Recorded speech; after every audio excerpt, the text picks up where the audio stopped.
Hello everyone and welcome to my channel. I hope you're all having a fantastic day. For those of you new to the channel, my name is Dai. I'm a chef working and living in London, but most of my training was done in Tokyo, Japan.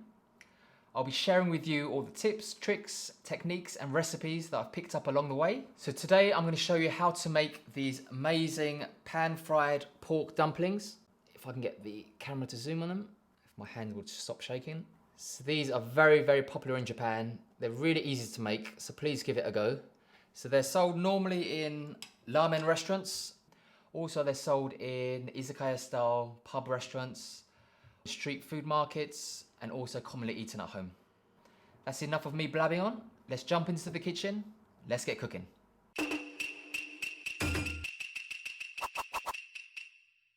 So for today's recipe, we're going to start with the filling. So we're going to start with 500 grams of pork mince. If you can, get a higher percentage of fat.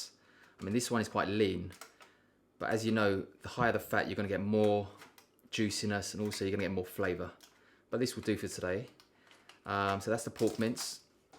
Next, we've got around 4 leaves of cabbage. I'm using hispy cabbage today, which is like a pointy cabbage. It's nice and soft. The softer the cabbage, the better. So I've got 4 leaves here, which is roughly around 200 grams of cabbage, and I've chopped that up very finely. Next, we've got the garlic. So I've got 2 cloves of garlic here, 2 large cloves of garlic, and I have grated this. And then next, we've got 4 green onions or spring onions, and that's roughly around 30 grams. And then we've also got some grated ginger. So I've cut off about 2 inches worth, taken off the skin of a peel, and then I've grated it very finely. And the little tip for you today is, if you've got quite a coarse grater, then you're going to be left with quite a thick pulp, quite a coarse pulp, and that's going to remain in your mouth when you're eating the dumplings. So what I will do is just take off the juice from the grated ginger, place the pulp onto a chopping board, and then chop the coarse ginger finely, and then return the juice back into a container with the ginger. And then back here we've got the seasoning for the filling today. So this is optional, but we've got some Japanese sake today. So really you don't need this, but if you've got it, you can add 2 teaspoons of sake to the filling. Next, we've got the soy sauce. Just use some dark soy sauce. This is 2 teaspoons. You'll need 2 teaspoons of this. Next, we've got some sesame oil. Again, 2 teaspoons of this one. And that's followed by some salt and some black pepper. For the salt, you'll need roughly around half a teaspoon of salt. And ground pepper you can just add to your taste. So add all of your filling ingredients into a bowl. I'm going to season with the salt, black pepper. Black pepper is to taste. Honestly, you can adjust this recipe to your liking. These are just really approximate amounts. So we've got the dark soy sauce here, around 2 teaspoons.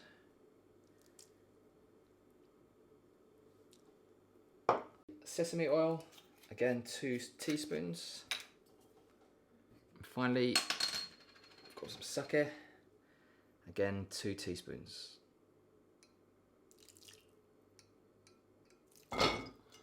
Next, with your hand, we're going to combine all of these, just mix it really well.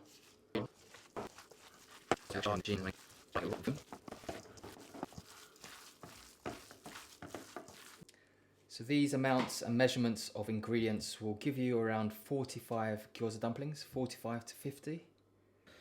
And today I'll be using these ones, which I picked up from my local Japanese supermarkets.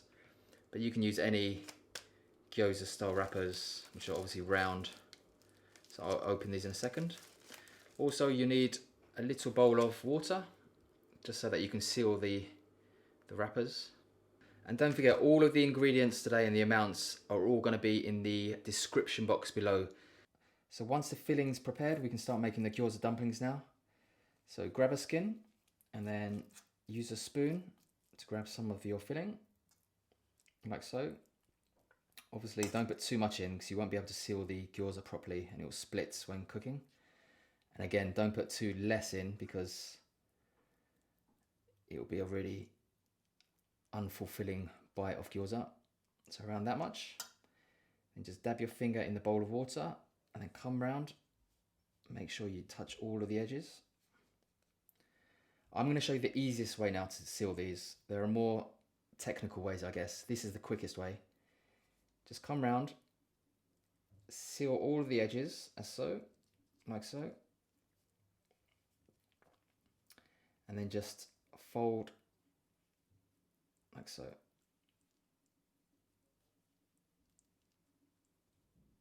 Okay, I'll do one more.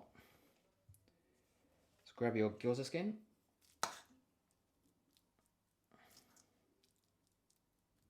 Put your filling inside. Dab the water. Touch around the edges. Close. And seal each side. And then just fold the edges like so. And then press each time. That is the most simplest way. Once you've finished wrapping the gyoza dumplings, what you can do is you can just cook the ones that you want to eat today fresh, and then the remainder you can put in the freezer with the tray, and then once they're frozen you can pop them into freezer bags, and then you can eat at a later date. And when you cook them, you can cook them from frozen. Okay, so let's start cooking. So place your frying pan on the stove on a medium to high heat. So today I'll be using a light olive oil, but you can use any cooking oil, some canola oil, you can use rapeseed oil, you can use sunflower oil, any type of cooking oil is fine. Let's drizzle inside. Wait for the pan to get up to heat. Next, let's place our gyoza dumplings inside the pan. So once we get a nice colour on the underside of the gyoza, we're going to add around 1/4 cup of water into the pan, and then we're going to place the lid on so that we can steam the dumplings.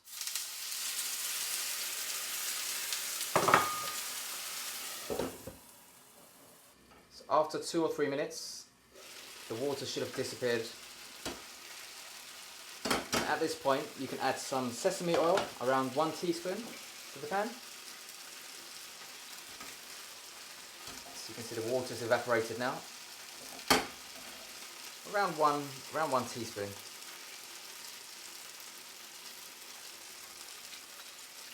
Look at these.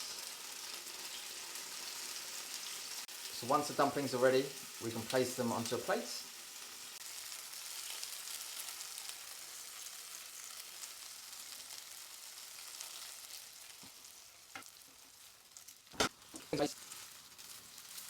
So typically gyoza dumplings are served with a side sauce, and it normally comprises of soy sauce. This is dark soy sauce. Some rice vinegar. If you can't get hold of rice vinegar, you can use other types of vinegar. And then this last step is... Sorry about that, the doorbell just went. Amazon delivery.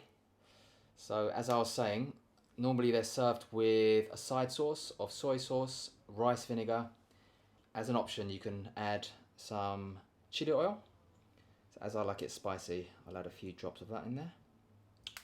So normally it's about 6 parts of soy sauce to about 4 parts of vinegar, but you can play around with the ratio as to how much you like of each. So I hope you enjoyed that recipe. So all of the ingredients and the amounts and measurements are all listed below in the descriptions box. Now let's dig into these dumplings. Let's see if I can get this camera to focus. I'm having a bit of trouble today. If I do that. No, it's focusing on my face, I think. There we go. They're the dumplings. So they're crispy on the bottom, and because they're steamed, they're nice and soft, kind of gelatinous on the top.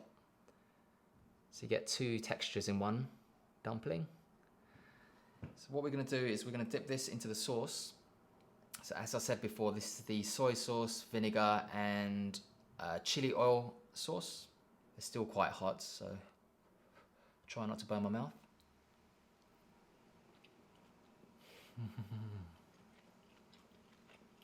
Oh, it's so lovely.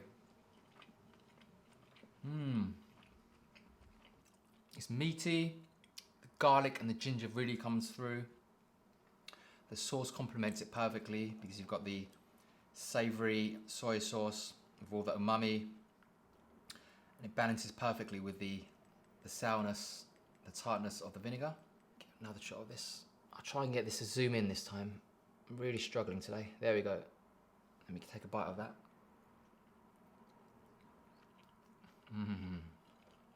So good.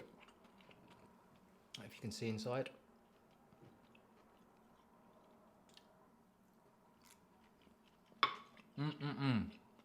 Really good. Very happy with that. If you don't like pork or would like to use another meat, you can use chicken, beef, you can just use vegetables, you can put potato in there, just the cabbage. It's so versatile. Do anything you want. Literally, there are no rules. You can put cheese inside, you can put kimchi inside, anything you wish. I like the classic gyoza, which is the pork gyoza. Oh, that's another thing I wanted to say to you. If you can get hold of some Nira chives, Nira is spelled N-I-R-A. So they're really common in Japan, but I couldn't get hold of them in London, which is why I used garlic. But what you can do is you can use half Nira and half garlic, and that will really, really complement the gyoza. Nira has a lovely aroma, a lovely garlicky taste to it. It's absolutely delicious. There we go, another one.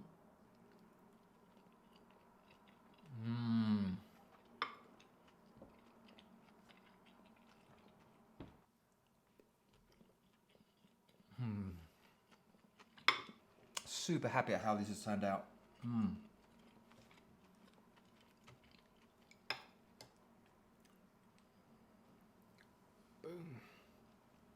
Focus. Focus. There we go.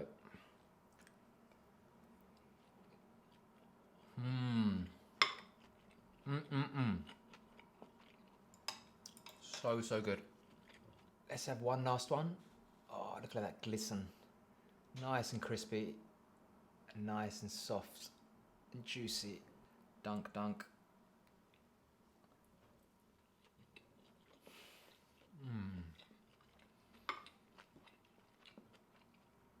These are so addictive. So for those of you that have been wondering where I've been the last, I think 3.5 years, I can't believe it's been that long since we uploaded our last video. I'm really sorry we haven't been in touch, and I'm sorry we haven't uploaded any more content since then.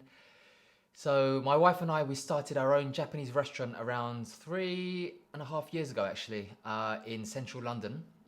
It's called Bentoya, and it's based in Warren Street, W1. So if any of you are around after this whole lockdown shenanigans is finished, please come by. We'd love to see you, welcome you. Just a little explanation as to why we haven't been around. But we really appreciate all of your support, all of your comments and love that you've shown us over the last, I think 5 years since we started this channel, maybe 6 years. So hopefully we'll be able to upload more videos in the future. I'm absolutely planning to get more involved in YouTube again. Start going to restaurants, maybe do some food reviews as well.